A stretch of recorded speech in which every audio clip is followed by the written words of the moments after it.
Good morning, students. Today we'll start with the second topic of chapter 10 government budget, that is the structure of the budget or the components of the budget. ठीक है, अगर हम budget की basically बात करें तो budget में हमने क्या देखा था? It was revenue expenditure budget, जो कि हमारा फिस्कल पॉलिसी होता है. उसमें सबसे पहले हमारा आता है budget receipts and budget expenditure. अब बजट रिसिप्ट्स में क्या होते हैं? It is revenue receipts and capital receipts. वहीं जब हम बजट एक्सपेंडिचर की बात करते हैं तो it includes revenue expenditure and capital expenditure.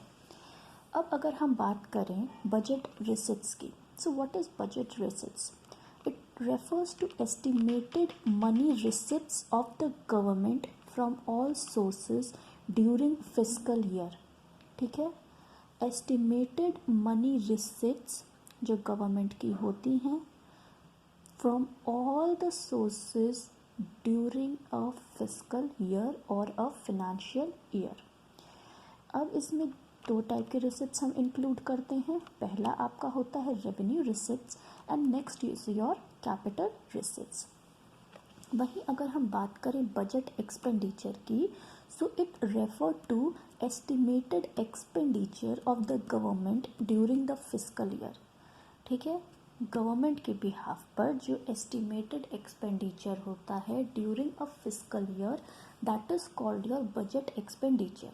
और it includes revenue expenditure and capital expenditure. Clear? Now we move on to budget receipts. सबसे पहले हम बजट रिसिप्ट से स्टार्ट करेंगे. सो बजट रिसिप्ट की जब हम बात करते हैं तो पहला है हमारा उसमें रेवेन्यू रिसिप्ट. ठीक है, what is revenue receipt? These receipts do not create any liability for the government. ठीक है, गवर्नमेंट के लिए कोई लायबिलिटी नहीं है, पहली बात. और दूसरी बात, इसके लिए कोई भी एक एडवांस में और रिवर्ट में कोई ना पेमेंट की जाती है, ना कोई यहाँ पर एक लायबिलिटी सर्व की जाती है या किसी चीज़ का भुगतान किया जाता है. इट इज़ अ रिसीप्ट्स जो कि गवर्नमेंट को प्रोवाइड होनी है फ्रॉम द पब्लिक. एग्जाम्पल है इसके टैक्स रिसीट्स. सेकेंड है, these receipts do not cause any reduction in assets of the government. इनकी वजह से जो गवर्नमेंट के एसेट्स हैं उसमें कहीं से भी कोई भी रिडक्शन नहीं कॉज होता है. जैसे कि जो हम टैक्स पे करते हैं, क्या उसमें गवर्नमेंट हमें कोई, जो हम टैक्स पे करते हैं उसके बदले हमें कोई पेमेंट करती है? नहीं. और हम जो टैक्स गवर्नमेंट को पे कर रहे हैं, जो गवर्नमेंट के लिए टैक्स रिसीट्स है, रेवेन्यू रिसीट्स है, हमारा जो टैक्स है वो तो गवर्नमेंट के लिए रेवेन्यू रिसीट्स है. तो उसमें गवर्नमेंट का कोई एसेट में कमी नहीं आती है, कोई रिडक्शन नहीं होता है. अब हम देखते हैं what is constituents of revenue receipts. What are the basic constituents of revenue receipts? So first is your tax receipts. Second is your non tax receipts. Tax receipts वो होते हैं जिन पर टैक्सेस एप्लीकेबल होते हैं, and these are the receipts on which taxes are not applicable. ये revenue receipts में दो तरीके के रिसीट्स होते हैं. पहला जिनमें टैक्स जो हैं वो अप्लाई होते हैं, और दूसरे वो जिन पे टैक्सेस नहीं अप्लाई होते हैं. So first will move on to tax receipts जिन पे टैक्सेस अप्लाई होते हैं. So first is your income tax, then is your corporation tax, excise duty, gift tax, custom duty, excise duty and GST.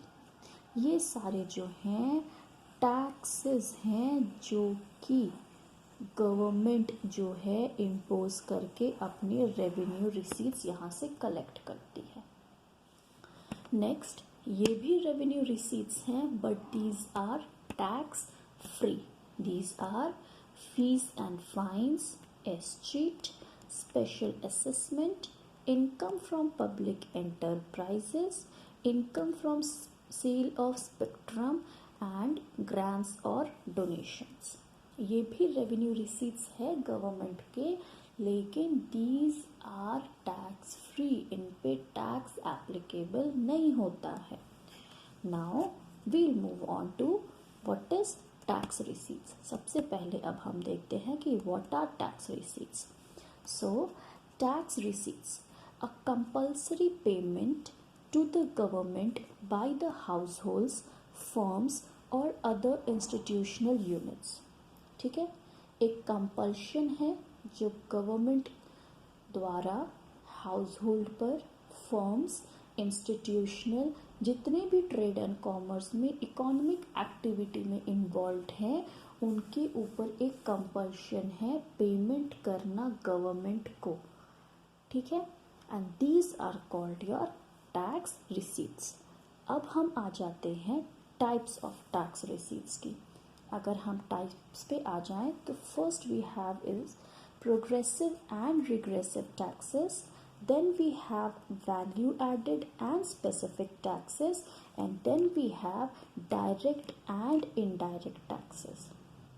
ठीक है, सबसे पहले tax क्या होता है, एक कंपल्शन होता है, एक कंपल्सरी पेमेंट होती है जो गवर्नमेंट को हमें देनी पड़ती है, which is also imposed by the government on the household, on firms, on institutional sources. And अगर हम उसके टाइप्स की बात करें, so there are basically 3 types of taxes.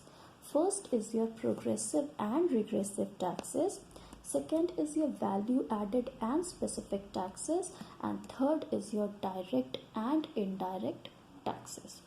अब हम इसे डिटेल में पढ़ते हैं। Progressive tax and regressive tax. What is progressive tax? It is a tax is said to be progressive when the rate of tax increases with increase in income। आया समझ में? जैसे आपका इनकम टैक्स हो जाता है, कुछ कुछ टैक्सेस आपके होते हैं, वो क्या होता है, जैसे जैसे आपकी इनकम बढ़ती जाती है वैसे वैसे आपका जो टैक्स है उसके रेट भी बढ़ते जाते हैं।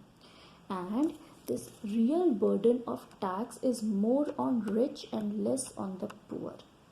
क्या होता है, पुअर पे क्यों नहीं इसका बर्डन पड़ता? पुअर वो इसीलिए है क्योंकि उसकी इनकम नहीं बढ़ रही है, और रिच पे ये इसलिए इम्पोज हो जाता है, रिच पे इसका रियल बर्डन इसलिए होता है, वो रिच है क्योंकि उसकी इनकम ज़्यादा है। सो जैसे जैसे इनकम बढ़ती जाती है वैसे वैसे ये रियल बर्डन जो है वो रिच पर इम्पोज होता जाता है। Next is your regressive tax. A tax is said to be regressive when it causes a greater real burden on the poor than the rich. It may lead to cut in consumption of essential, constant rate of taxation on rich and poor is regressive tax। अब आप मान लीजिए एक economy में 1 person is earning 10,000 rupees, on the other side 1 person is earning 1 lakh rupee, और rate of जो tax है वो 10% है। अब आप सोचिए जो 10,000 कमा रहा है उसे भी 10% टैक्स देना है, जो 1 लाख कमा रहा है उसे भी 10% टैक्स देना है। तो इस केस में क्या होगा, जो पुअर है उसके ऊपर बर्डन ज़्यादा हुआ, क्योंकि उससे तो सिर्फ अब 10,000 का आपने जब 10% किया 1,000 उसको अपनी इनकम में से टैक्स दे देना है। अब उसके पास कंजम्पशन के लिए सिर्फ 9,000 बचे। वहीं आप 1 लाख पे जाइए तो 1 लाख को कितना देना है, 10,000 देना है टैक्स, तब भी उसके पास 90,000 बच गया, 10 टाइम्स मोर उसके पास है। तो इसमें क्या होगा, जो पुअर है उसका कंजम्पशन यहाँ पे कट होगा, कंजम्पशन कट होगा, और इसकी वजह से जो पुअर है वो, जिसका इनकम कम है वो, और उसकी इनकम यहाँ पे कम होती जाएगी। रिग्रेसिव टैक्स में यही है कि जो रिच है उसके ऊपर रियल बर्डन आ जाता है टैक्स का। नेक्स्ट हम आगे देखते हैं value added tax. It is an indirect tax which is imposed on value added at various stages of production. ये जो टैक्स है ये वैल्यू एडिशन पे ऐड होता जाता है। जैसे जैसे प्रोसेस ऑफ प्रोडक्शन आगे बढ़ता है वैसे वैसे जितनी वैल्यू ऐड होती जा रही है उस वैल्यू एडेड पे जो टैक्स लगता जाएगा that is your value added tax. It is the difference between value of output and value of intermediate consumption। अगर आप बात करें तो जीएसटी जो है आपका गुड्स एंड सर्विसेज टैक्स वो भी आपका एक important form of value added tax है, दैट इज़ योर वैट। अभी आप रेस्टोरेंट्स में भी जाते हैं आपका बिल आता है, पहले आपका टैक्स होता है उस पर आपका वैट भी कई बार लगता है। वैट क्या होता है कि इतना जो आपने बिल आपका आया उस बिल पे भी जो टैक्स बनेगा that is your value added tax. Next is your specific tax.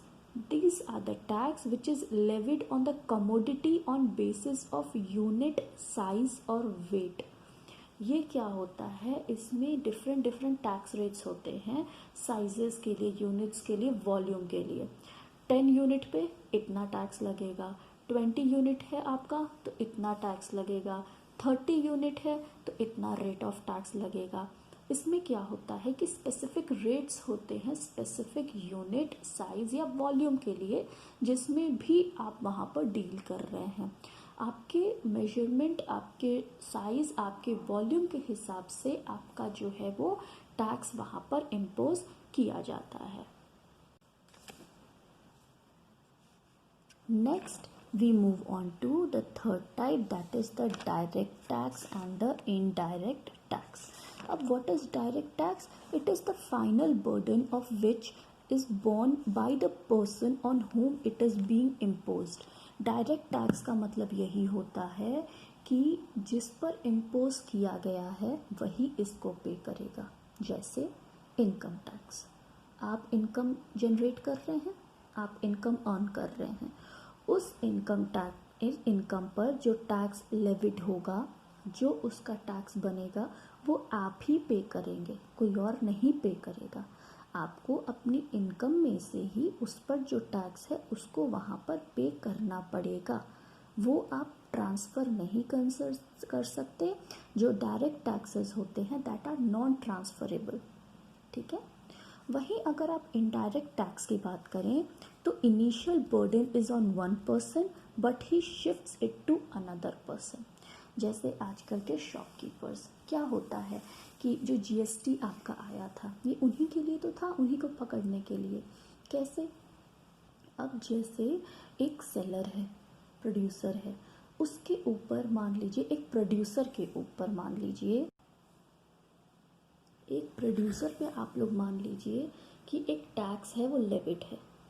अब उसको उस टैक्स से बचना है, उसने क्या किया, उसने जिस होलसेलर को उसने अपना प्रोडक्ट सप्लाई किया उस पे उसने वो टैक्स ट्रांसफ़र कर दिया। समझे आप? जैसे 10 रुपये का अगर टैक्स प्रोड्यूसर को बियर करना था तो उसने क्या किया, 2 रुपये अपने पास, 2 रुपये अपनी, उसको तो टोटल 10 रुपये भरने हैं। वो क्या करेगा, जो उसने सप्लाई किया है होलसेलर को उसका वो थोड़ा दाम बढ़ा के उसको बोलेगा, ठीक है। तो इससे क्या होगा, 2 रुपये जो टैक्स का है वो खुद उसने पे कर दिया, 8 रुपीज़ जो टैक्स का है वो होलसेलर से वो वहाँ पे अटेन कर लिया। अब होलसेलर क्या करेगा, होलसेलर ने 8 रुपीज़ एक्स्ट्रा, उसके ऊपर टैक्स का बर्डन आ गया, वो क्या करेगा, वो रिटेलर के ऊपर अपना टैक्स ट्रांसफ़र कर देगा, वो उसको प्राइस बढ़ा के बेचेगा वहाँ पे कि 2 रुपीज़ इसको देना पड़ जाए, 6 रुपीज़ वो वहाँ से जनरेट कर ले। फिर रिटेलर क्या करेगा, उसी प्रोडक्ट को वो जब एक कंज्यूमर को, बायर को सेल करेगा तो अपना जो टैक्स है उसको पे करना है वो वहाँ से डिराइव कर लेगा, क्योंकि हर किसी को टैक्स पे करना है।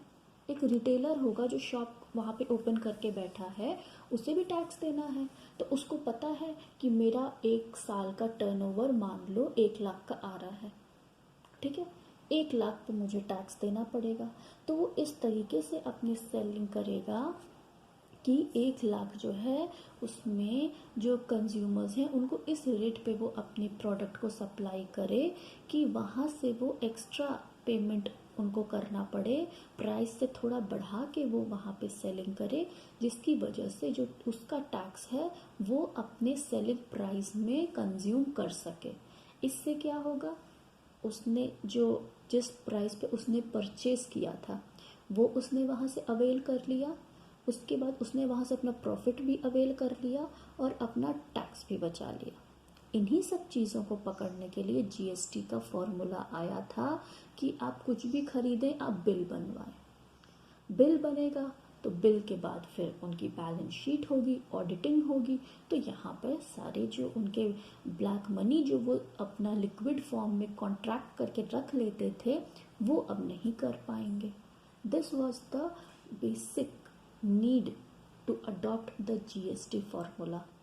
ठीक है, so tomorrow will start with the next topic.